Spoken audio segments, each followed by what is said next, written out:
Hindi na. Pwede ba dito ko borrower? Pwede. Alright.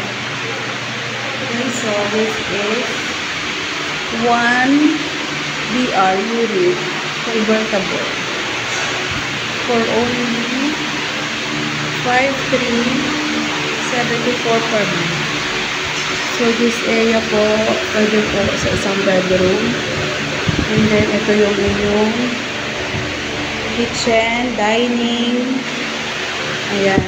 Ito ang inyong living area. And ito po ang toilet and bath.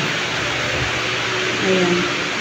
With shower head, lavatory, and ayan.